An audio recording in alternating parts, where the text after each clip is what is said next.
Goeiemôre aan almal van julle. Dit is Vadersdag. Dit is Sondag en dis die 21ste Junie in die jaar 2026. Ja, dis koud hier in Pretoria. Ek weet daar op ander plekke, jy weet die weervoorspellers praat van op elders, is dit effens kouer, maar ons voel hom vanmôre en veral ek wat bietjie koulik is.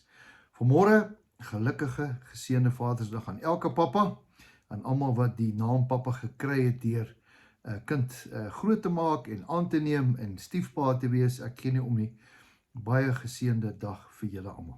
Nou ja, vandag wil ek juist 'n bietjie daarvan praat. Vanoggend was ek en Leonora bietjie in die kerk gewees en 'n wonderlike boodskap juist gehoor.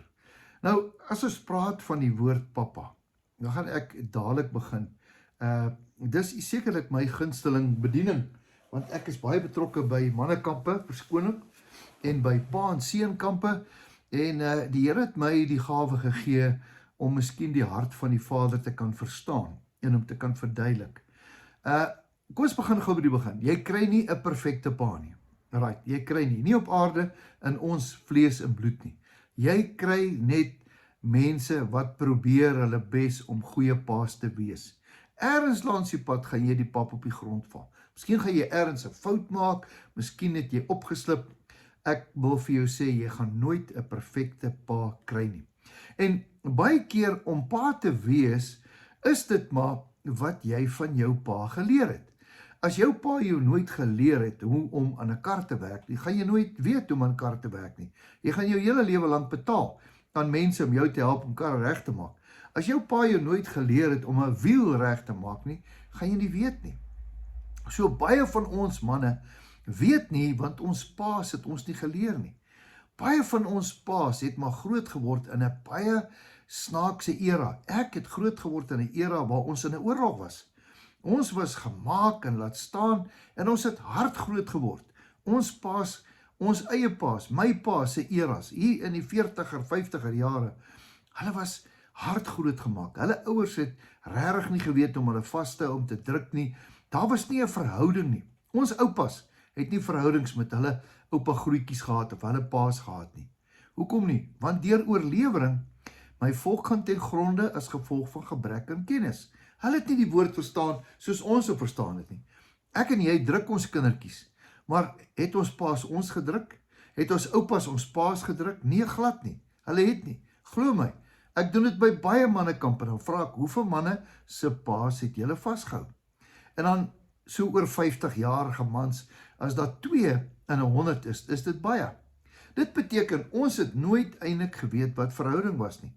En ons paas het ook nie geweet hoe kragtig het was om oor ons lewe te spreek nie. Want hulle paas het dit nie vir hulle geleer nie. So nou kan ons baie maklik ons paas kwaadlik neem, omdat hulle nie goeie paas was nie. Ons paas het wel geleer, jy moet hard werk, om 'n goeie pa te wees, moet jy geld verdien, jou kind universiteit toe stuur, jy moet hom kos gee, dan is jy 'n goeie pa. Ai, hoe hartseer is dit nie? Dis baie meer is dit. Ek en jy, en ek wil die woord heel eerstens gebruik, is die woord identiteit skepper. Wat beteken dit? 'n Kind het nie 'n klou wie hy is nie. Hy word gebore, sy ma maak hom groot, en dan kom sy pa, hierdie figuur, wat hy in sy lewe sien, waarna hy opkyk. Hierdie reus van 'n man, met hierdie growwe stem, wat God vir hom gegee het, begin nou inspraak in sy lewe te gee. Ja, die babietjie hoor. En dan hoor hy wat hy moet hoor. Of hy hoor wat hy nie moet hoor nie. En al wat hy hoor, is wat sy pa of sy oupa, sy pa geleer het. Ja, ons is hard groot gemaak. En jy weet, ja, kom ons vergeet daarvan. So, my werk op aarde, so ek sê, is om paas te help, om nie die foute van hulle oupas en hulle paas ook oor te dra na ons kinders toe nie. Want ons ouers het nie geweet nie. Wat wil ek vandag vir jou sê? Ek wil begin deur eers te sê, 'n pa is net 'n pa as hy weet wie hy is. Nou wanneer weet ons wie ons is? Jou identiteit het jy gaan soek in die woord. Want die woord is die perfekte pa. Daar van die begin af, ons hemelse Vader, hy was van Genesis af, so was hy 'n pa. En hierdie pa het 'n kind geskep. Hy het op sy knieë gegaan, in die grond het hy iets gemaak wat soos hy lyk. Hier staan dit. Genesis 1:26. En God het gesê, laat ons mense maak na ons beeld, na ons gelykenis, en laat hulle heers oor die visse in die see, en die voëls van die hemel, en die vee op die hele aarde, oor al die diere wat daarin kruip. God maak die mens. En dan doen God 'n aardige ding. Al die ander goed wat hy gemaak het, het hy gespreek. Maar die enigste ding wat hy op sy knie gemaak het, sy hande in die grond ingedruk het, was sy eie skepsel. En God maak die mens soos hy lyk, met 'n neus, met ore, met 'n hart, met arms, met voete. Dis hoekom God kan huil. Dis hoekom God kan hoor. Dis hoekom God kan sien. Dis hoekom God kan praat, want ek en jy is in God se beeld gemaak. Daarom is dit belangrik, toe God die mens gemaak het, het hom uit die grond gemaak, maar die mens het iets gekort. En God kom en hy blaas sy asem, sy roog asem binne in die man se neus in. En daar skep hy hierdie mens, gees, siel en liggaam. Ja, en die mens kommunikeer met God, en ek wil hê jy moet verstaan, daar was 'n versoening, want God en die mens het met mekaar gepraat, hulle was een gees, hulle het mekaar gedeel, hulle kon mekaar hoor, en God praat met die mens in die paradys, en hy gee hom opdragte, en dan kom die mens, en die duiwel beïnvloed hom deur die vrou, dat hy die verkeerde boom eet. Julle ken daai storie. En daarna kom daar skeiding tussen God en die mens. Skeiding. Mens is aarde toe, en daar is die paradys is toe nog steeds daar, en die Here Vader het God die mens, die duiwel die wettige reg gegee om oor die mens te heers. Ja, vir duisende jare het die mens op die aarde gebly, en God het nog altyd hierbo gestaan, en hy wou met die mens versoen.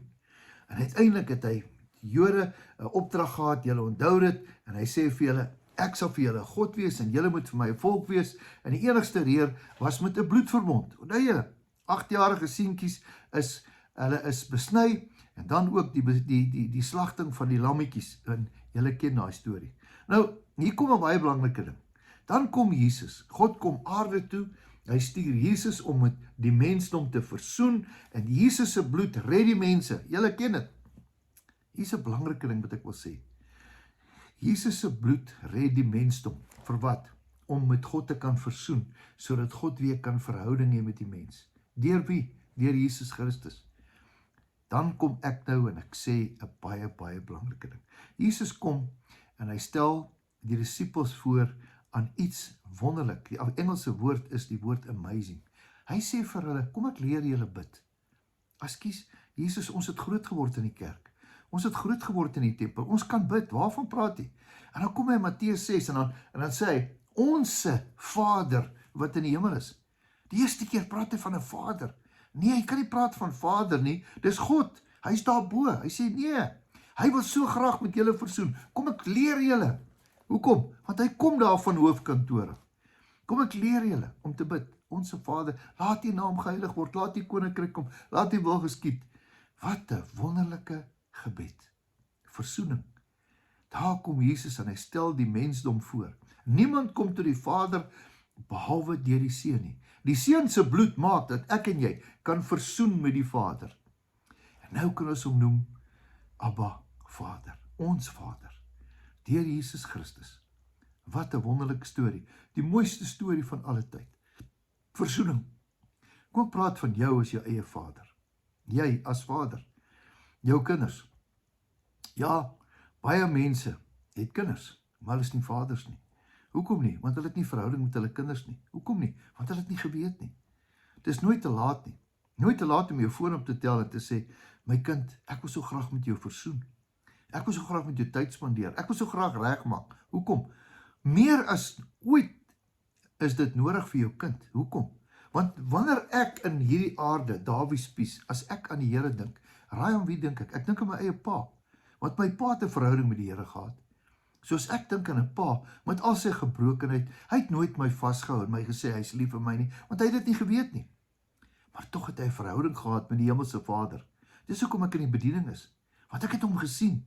Ek het gesien hoe lief hy vir hierdie Vader was. Daarom is dit belangrik dat ek en jy, die enigste beeld wat ons baie keer van ons Vader het, is ons aardse Vader. En baie keer as ons kinders 'n verkeerde beeld van ons het, maak dit reg. Maak dit reg. Meneer, miskien het jy 'n drankprobleem. Meneer, miskien het jy dalk 'n dwelmprobleem. Meneer, miskien het jy, ek weet nie wat se probleem jy het nie, maak dit reg. Hoekom? Want die beeld wat jou kind van die hemelse Vader het, is jy.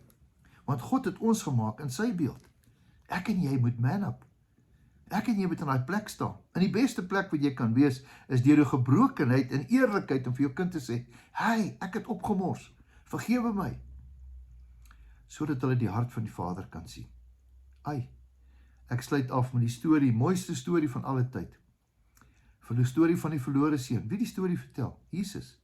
Hoekom? Want hy is die enigste ene wat die hart van die Vader geken het. Hoekom? Want hy was by hom. Ek is seker van die Vader gesê, gaan vertel hulle hierdie storie. Dan vertel hy hierdie storie van hierdie stoute seun, wat ons almal goed ken, wat sy pa eintlik beroof het, sy geld gevat het, alles uitgemors het, hy land daar in 'n varkhok. Waarmee was hierdie vader besig, toe die seun 'n bietjie stout was? Hy was besig om hom iets bymekaar te maak. Ja, jy is reg. Ons het groot geword, dat hy so 'n stok gehad het, die Afrikaner pa, hy so 'n stok gehad het, en hy so hom geslaan het, en hy so hom gesê het, jy kom nie naby hierdie plaas nie, nie ons hemelse Vader nie. Jy sien, want ons hemelse Vader hou nie sonde teen ons nie, want die sonde wat ons het, is op die kruis. Ek gaan dit weer sê, die sonde wat ons het, is op die kruis. Die woord sê, daarom is daar dan nou geen veroordeling vir julle wat in Jesus Christus is nie. Wow, so wat beteken dit? Moet ek nou vlekkeloos en volmaak wees? Nee, die Here weet jy maak werke van die vlees, hy weet jy maak droog, maar Jesus het daarvoor gesterf, vir altyd. En dan kom vertel hy van hierdie vader, wat kom en hardloop, nie met 'n stok in sy hand nie, met 'n ring, met 'n kleed, met nuwe klere, skoene, en met 'n groot partytjie. That's my God, that's my Father. En manne, ons moet daai beeld hê. As jou kind 'n fout gemaak het, moet jy dit teen hom hou nie. Ja, hulle maak foute, maar ons is identiteitsskeppers. Ons spreek lewe oor hulle, ons spreek dood oor hulle. Die woord sê dood en lewe is in die mag van die tong, en hy wat dit gebruik, sal die vrug daarvan eet. So jou kind is eintlik oor wat jy oor hom gespreek het. Daarom is dit belangrik om oor jou kind lewe te spreek. Seën hom, steek jou hand uit, laat hy jou vergewe. Ja, as jy jou kind om vergifnis vra, hy sal jou vergewe. Kinders is reël. Daarom is dit belangrik dat ek en jy moet lewe spreek, want jy gaan die vrug daarvan eet. Moenie die foute van jou ouers herhaal op jou kinders nie, want weet wat gaan gebeur? Dieselfde gaan met hulle gebeur as met jou gebeur het. Maar wat so wonderlik is, as jy 'n verhouding met jou kinders kan hê, deur hulle jou gebrokenheid en opregtheid te wys. Wat wil ek vandag vir julle sê? Ons gaan nagmaal hou. Jesus kom. Hy versoen ons met die Vader. Dis my liggaam. Dis my bloed. Drink dit, sodat julle kan deel hê vir my nuwe legacy. My nuwe legacy gaan oor versoening. My nuwe legacy gaan oor bloed. My nuwe legacy gaan oor die ewige lewe. So papas, man up. Vertel jou kind wie Jesus is. En die grootste preek wat jy kan preek, is nie die Bybel wat jy teen hulle koppe slaan nie. Is die lewe wat jy leef. Daarom is dit belangrik. Leef so, dat jou kind Jesus kan sien. Hier is hy, brood, breek hom. Dis sy liggaam. Kom ons eer dit tot sy gedagtenis.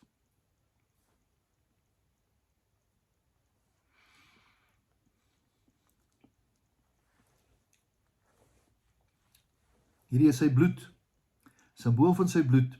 Hy het gesê, drink dit. Want elkeen van julle dit, herinner julle self, dit is my bloed wat vir julle gestort kan word, sodat julle met my Vader kan versoen. Wat 'n wonderlike Vader. Jesus het ons kom voorstel aan die Vader. Sy liefde wat nooit ophou nie. Kom ons drink dit tot sy gedagtenis.